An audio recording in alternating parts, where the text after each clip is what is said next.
नमस्कार दोस्तों।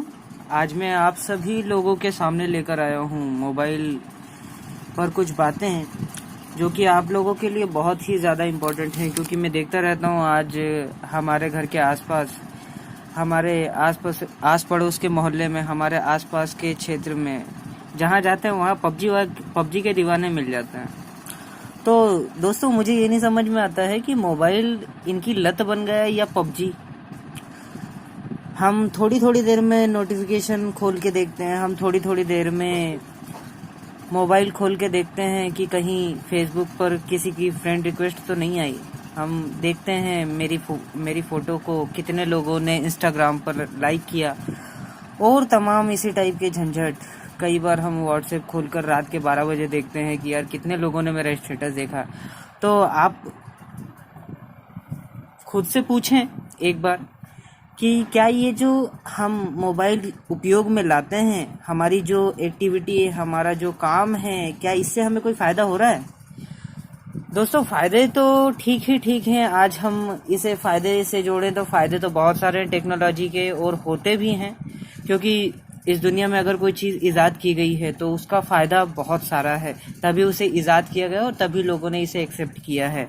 हमारा जो समाज है उसने इसे अपने फ़ायदे के लिए बनाया है, लेकिन आज हमने इसे एक लत के रूप में अपने जहन में रख लिया है, और आज छोटे से लेके बड़ा उम्र दराज व्यक्ति भी इससे अछूता नहीं रह गया है। आप खुद जानते हैं, आज 2 साल का जो बच्चा होता है उसको भी मोबाइल अगर दिखा दिया जाए तो वो सबसे पहले मोबाइल की ओर लपकता है। ऐसा लगता है जैसे दुनिया की सबसे अनमोल चीज़ उसके सामने ला दी गई है। तो दोस्तों, वही चीज़ मैं आपको बताना चाहूँगा कि हाँ, क्या ऐसा है कि जिसकी वजह से मोबाइल आज हमारी ज़रूरत बन गया है। मोबाइल ज़रूरत है, बहुत अच्छी चीज़ है। आज हमने इसके थ्रू अपनी टेक्नोलॉजी, हमारा जो वर्तमान जीवन है, इसमें बहुत सारा नया बदलाव किया है। लेकिन मैं आप लोगों से पूछना चाहता हूँ, क्या इसकी हमें अत्यधिक ज़रूरत है? आज हम इसे एक स्टडी मटेरियल के तौर पर यूज़ कर रहे हैं, तो ये तो ठीक है। एक पॉजिटिव एस्पेक्ट में बात की जाए, एक सकारात्मक सोच के साथ बात की जाए, तो ये हमारे लिए बहुत ज़्यादा काम का है। लेकिन अगर इसके नकारात्मक उपयोग के बारे में देखा जाए तो आज 24 घंटे में से करीब हम 1 घंटे से ज़्यादा, औसतन 1 घंटे से ज़्यादा हम फेसबुक पर, व्हाट्सएप पर, इंस्टाग्राम पर अपना समय व्यतीत करते हैं, जबकि मुझे तो नहीं लगता कि इसकी हमें बहुत ज़्यादा ज़रूरत है। हम आंखें गड़ा गड़ा के देखते हैं। तो दोस्तों, चलिए आज का मेरा टॉपिक है मोबाइल एक लत। क्या मोबाइल वास्तव में हमारे लिए एक लत बन चुका है? हम इन्हीं चीज़ों पर बात करेंगे। और दोस्तों, आज हम सभी मोबाइल यूज़ करते हैं, लेकिन इससे हमारे साथ नुकसान बहुत ज़्यादा हैं। तो मैं पहले नुकसान पर बात करूँगा, क्योंकि दोस्तों, हम जब तक इसके फ़ायदे तो हम सभी जानते हैं, लेकिन नुकसान पर बहुत ही कम लोग बात करते हैं। और इसके बहुत ज़्यादा दूरगामी परिणाम क्या कहूँ, दुष्परिणाम कहूँ, अपरिणामी दुष्परिणाम देखने को मिल रहे हैं।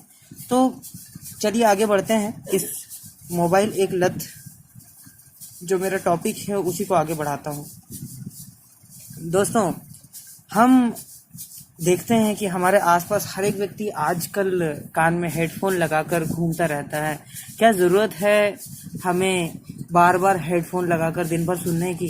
तो दोस्तों, इसकी वजह से हमें घाटा ये हो रहा है कि लगातार इसको उपयोग करने से हमारी श्रवण शक्ति प्रभावित हो रही है। मतलब हमारे कान की जो संवेदनशीलता है वो धीरे धीरे करके ख़त्म हो रही है, और ज़रूरत है हमें अपने शरीर को बचाने की। इसके अलावा अगले घाटे की ओर जाते हैं तो हाथ की मांसपेशियां प्रभावित हो रही हैं। मतलब कि हम जब लेटे रहते हैं तब हमारा हाथ हमेशा ऊपर की ओर रहता है। हम मूवी देखते हैं तो हमारे हाथ को ऊपर की ओर रख के रखते हैं लगातार करीब 15 से 20 मिनट। तो ठीक है, ये तो नॉर्मल बता रहा हूँ मैं।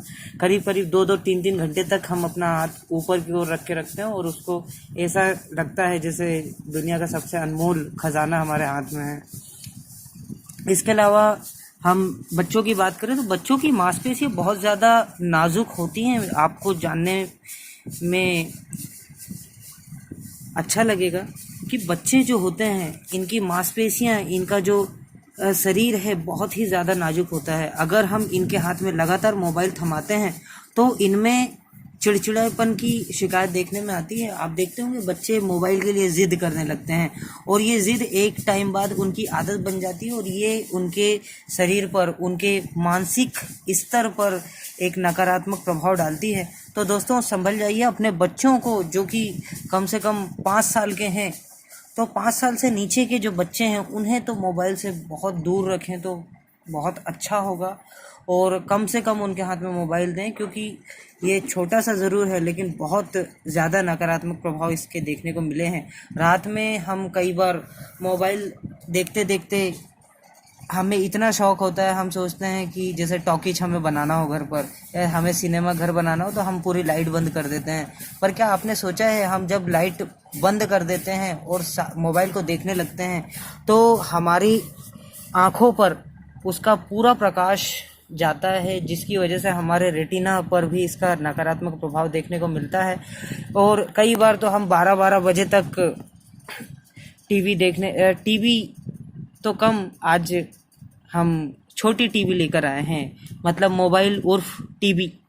तो टीवी से हम इतनी रात तक कई बार तो मोबाइल पर लगे रहते हैं बिस्तर पर लेटे लेटे कि हमारी नींद भी पूरी नहीं हो पाती है, जो कि हमारे लिए एक चिड़चिड़ापन, हमारे लिए डिप्रेशन का हमारे अंदर एक व्यग्रता कहूँ तो गलत नहीं होगा, क्योंकि ये हमारे स्वास्थ्य पर बहुत ज़्यादा नकारात्मकता दिखा रहा है। साथ ही ये हमारी एकाग्रता को भी भंग करता है, क्योंकि आप खुद जानते हैं अगर आपकी नींद पर्याप्त नहीं है तो आपको डेफिनेटली जो ऑफिशियल्स हैं वो खुद महसूस करते होंगे।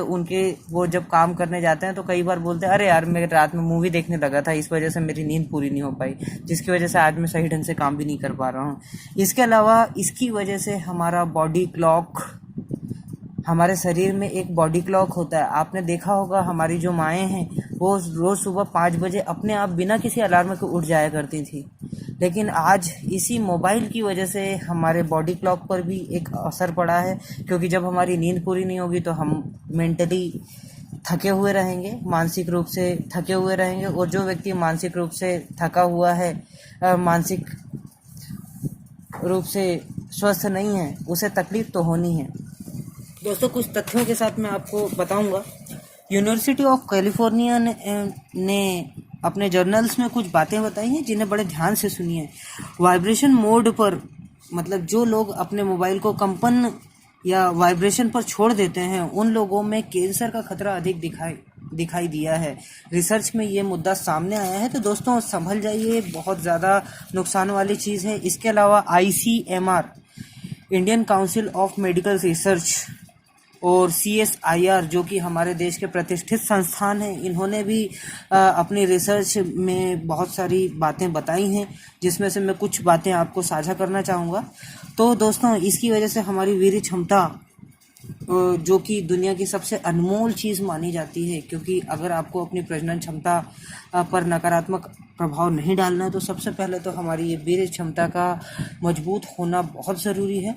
और दोस्तों अगर आपका मोबाइल आपके पेट से नीचे के एरिया में अगर रखा हुआ है तो दोस्तों इसकी वजह से हमारा स्पर्म काउंट में पर भी एक नकारात्मक प्रभाव देखने को मिलता है। और इसकी वजह से ये पाया गया है कि 30% स्पर्म काउंट में कमी देखने को मिली है। इसके अलावा मोबाइल जब आप यूज़ करते हैं लगातार तो उससे उत्सर्जित विद्युत चुंबकीय तरंगों की वजह से हमारा जो सेंट्रल नर्वस सिस्टम है, हमारा जो तंत्रिका तंत्र है, उस पर भी एक बहुत ज़्यादा नकारात्मकता देखने को मिली है। आज एक चलन आ गया है, हमारे जो भाई बंधु हैं, हमारे दोस्त हैं, वो कई बार उन्हें ये डर होता है कि अरे यार मेरा मोबाइल ना गिर जाए, तो इस टाइप की ये एक आदत में आ गया है, जिसकी वजह से नोमोफोबिया नाम की एक बीमारी हमारे जो युवा हैं 17 से 24 साल के जो दोस्त हैं उन लोगों पर ये बीमारी देखने को मिली है। 78% युवा इस बीमारी से ग्रस्त पाए गए हैं। ये मैं नहीं कह रहा हूँ दोस्तों, ये ICMR का डेटा कह रहा है। इसके अलावा सूडो पैरानॉइड सिजोफ्रेनिया के शिकार बहुत सारे बच्चे देखने को मिले हैं। बहुत सारी युवा पीढ़ी हमारी परेशानी में पड़ी है। तो मैं आपको बताना चाहूँगा, जो सूडो पैरानॉइड सिजोफ्रेनिया नाम की जो बीमारी है ये क्या होती है। तो इसके बारे में बताया गया है कि मोबाइल में किसी प्रकार की प्रतिक्रिया का भ्रम होना। जैसे कि हम बात करें कि हमारे घर के आसपास, मैं ऑफिस गया हूँ, मैं आपको एग्जांपल बता रहा हूँ। मैं ऑफिस गया हूँ और वहाँ पर एक व्यक्ति है जो कि मोबाइल चला रहा है और अचानक से किसी दूसरे मोबाइल पर कोई रिंगटोन बजी और हम अपना मोबाइल देखने लगते हैं। उनका मोबाइल अचानक से गिरा तो हम अपना मोबाइल देखने लगते हैं। तो ये जो आदत है ये कहीं ना कहीं सूडो पैरानॉइड सिजोफ्रेनिया के ग्रस्त लोगों में देखने को मिलती है। तो दोस्तों देखिए, और इसमें ये भी सामने आया है कि हमारे डीएनए हमारा जो डीएनए है, जो दुनिया की सबसे अनमोल चीज़ है, इस पर भी इसके नष्ट होने का खतरा भी इसमें पाया गया है। तो दोस्तों बहुत सारी बातें हैं। तो मैं तो आप लोगों से यही सलाह मशवरा के तौर पर बोलना चाहूँगा कि हाँ, हम मोबाइल का उपयोग कर रहे हैं, बहुत अच्छी बात है, लेकिन हाँ इससे थोड़ी सी दूरी बनाए रखें, क्योंकि जब तक हम इससे एक सीमित दायरे में नहीं रखेंगे तब तक हमारे जीवन में एक पॉजिटिव सुधार नहीं आना। इसके अलावा हम जब लेटे रहते हैं तो कई बार हम एक जैसे लेटे रहते हैं, लगातार मोबाइल पर देखते रहते हैं, घूरते रहते हैं, और अगले दिन हम देखते हैं कि हमारी गर्दन में मोच आ गई है, हमारी रीढ़ की हड्डी सही ढंग से काम नहीं कर रही है, हमारी जो डिस्क है, हमारी पीठ की जो रीढ़ की हड्डी है, रीढ़ की डिस्क होती है, तो उसमें भी कई बार प्रॉब्लम आ जाती है। क्योंकि लगातार जब आप एक जैसे बैठे रहेंगे तो उससे आपकी जो आपका रक्त परिसंचरण तंत्र है, आपका जो ब्लड सिस्टम है, वो उस पर भी एक अवरोध उत्पन्न होता है इनडायरेक्टली। तो दोस्तों हम बात करते हैं इन सभी समस्याओं से बचने के लिए हम सावधानियां क्या क्या बरत सकते हैं। सबसे पहली चीज़ तो दोस्तों, सोते समय अपने पास मोबाइल न रखें, क्योंकि ऐसा कहा जाता है जहां पर इलेक्ट्रॉनिक चीज़ें होती हैं, कहा क्या जाता है, ये तो रिसर्च में भी बताया है, मैंने भी बहुत बार पढ़ा है, जब हम सोते हैं तो हमारा मोबाइल कम से कम 1 मीटर की दूरी से भी ज़्यादा आप रखें तो ज़्यादा बेहतर होगा, जिससे इसकी जो रेडियो एक्टिव तरंगे हैं वो आपको परेशान न करें, क्योंकि जहाँ पर मोबाइल होता है उसके आसपास उसकी तरंगे तो होंगी, इसलिए इसे दूर रखें। दूसरी चीज़, मोबाइल पर एक मोबाइल रेडिएशन सीमा को मापने के लिए एक कोड है, मैं आपको कोड बता रहा हूँ, *#07#, ये SAR स्पेसिफिक एब्जॉर्प्शन रेट है। दोस्तों इसके थ्रू आपको 2 टाइप की रीडिंग पता चलेगी। एक आपके मोबाइल पर काम करने के पर आधारित रीडिंग, और दूसरा आपके मोबाइल की रीडिंग, मतलब आपके मोबाइल का जो पार्ट्स हैं उन पर क्या प्रभाव है इन रेडिएशन का, इस पर बात की जाती है। और आप चेक करें, अगर ये 1.16, ये देखिए मैं जूम करके बता रहा हूँ आपको, 1.6 वाट पर किलोग्राम अगर होती है तो, या इससे ज़्यादा होती है, तो दोस्तों अपना मोबाइल बदलें, मेरी यही सलाह है, नहीं तो ये आपको प्रॉब्लम दे सकता है। दूसरी चीज़, आप चार्जिंग के दौरान बात ना करें, क्योंकि जब हम चार्जिंग पर लगाते हैं तो रेडियो एक्टिव मोबाइल रेडिएशन की जो समस्या है वो बढ़ जाती है। आपने कई ऐसे भी केसेस सुने होंगे कि कई बार मोबाइल को चार्जिंग पर लगाते हुए बात करते समय मोबाइल एकदम से उड़ गया, विस्फोट हो गया है। तो दोस्तों मैं सोचता हूँ कि आप सभी को अपनाना चाहिए। दोस्तों बहुत सारी बातें हैं और मैं इसी टाइप के वीडियो जो कि आपको सकारात्मकता की ओर ले जाएं लाता रहूँगा। वीडियो को सब्सक्राइब करें, शेयर करें, लाइक करें, कमेंट करें और कमेंट में जय हिंद ज़रूर लिखें, क्योंकि दोस्तों ये आपका जय हिंद लिखना कमेंट में मुझे मोटिवेट करता रहेगा और बहुत कुछ सीखना है, सिखाना है, क्योंकि दोस्तों मैं खुद एक स्टूडेंट हूँ और आजीवन स्टूडेंट रहूँगा, पढ़ता रहूँगा, पढ़ाता रहूँगा, क्योंकि हम हैं तो सब हैं। हम एक देश के लिए काम कर रहे हैं, आप भी आगे आइए, हम लोग सभी मिलकर काम करेंगे। जय हिंद, जय भारत। और मैंने बहुत सारे एजुकेशनल वीडियोस अपने चैनल पर डाले हैं, आप देखें, आपको अच्छा लगेगा। जय हिंद, जय भारत।